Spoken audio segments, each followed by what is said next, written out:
Vladimir Poutine, l'actuel président de la Russie, a aboli la loi qui interdisait la propagande homosexuelle après avoir reconnu ouvertement une relation avec le premier ministre Dmitry Medvedev.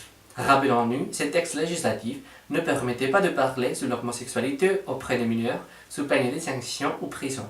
Par conséquent, il y a eu beaucoup de grèves et mouvements pour que la nation russe n'agisse pas d'une façon inhumaine. En somme, il avait l'air qu'après avoir pris une décision si polémique, les minorités sexuelles ne pourraient que fuir. C'est pour cela que le dernier événement, où les personnages politiques ont joué le rôle principal, ont frappé vraiment les citadins et la scène internationale. Ce matin, pendant une réunion à la Douma, Poutine a profité de l'occasion pour tenir une conversation en face des moyens de communication et s'excuser de sa conduite. Pour compenser ces années de dure répression, le gouvernement va célébrer le défilé de la fierté gay les plus grands du monde dans les capitales ainsi qu'il y aura d'autres fêtes tout au long du territoire national.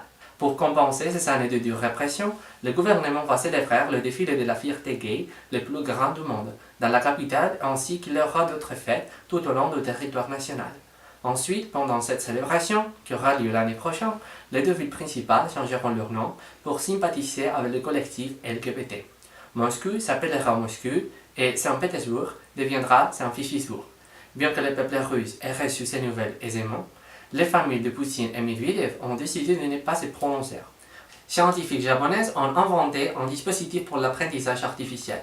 Hier soir, pendant une réunion dans la siège de sciences innovatrices, un groupe de neuro-ingénieurs ont présenté un dispositif technologique qui a l'air de pouvoir révolutionner le panorama de la connaissance linguistique. Cet engin, qui a reçu les prix Emmett Brown, s'appelle dispositif d'implantation cognitive et permet d'introduire plusieurs données dans l'esprit d'une personne. Leur objectif est d'atteindre que tout le monde ait un minimum de culture, surtout historique, scientifique et de langue, qui permettent que l'illettrisme n'existe plus. L'utilisation de DIX s'est développée en quelques villes du pays du soleil levant, comme Kyoto, Nagasaki ou Osaka, avec des résultats très étonnants. Les jeunes sujets, d'un âge entre 6 et 15 ans, sont vraiment heureux parce que grâce à ces dispositifs, ils n'ont pas l'obligation d'aller à l'école. Cependant, le gouvernement dévaluer cette invention est positive.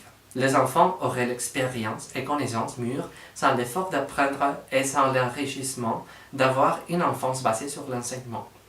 On vous informera prochainement si cette nouveauté va venir en Europe ou bien s'il sera interdite, en raison des problèmes moraux qui entraînent. Le OIH, l'Organisation internationale des hipsters, a annoncé que la langue anglaise ne va plus être utilisée comme un outil de communication entre les peuples. Selon la dernière publication dans le blog du président de l'organisation, Boglunet-Mouche, l'anglais est devenu très mainstream et en conséquence ils vont commencer à parler un autre qui, étant donné leur influence dans le milieu des langues, deviendra la langue la plus parlée autour du monde. Eh bien, il voudrait que l'espéranto soit la nouvelle tendance parmi les jeunes.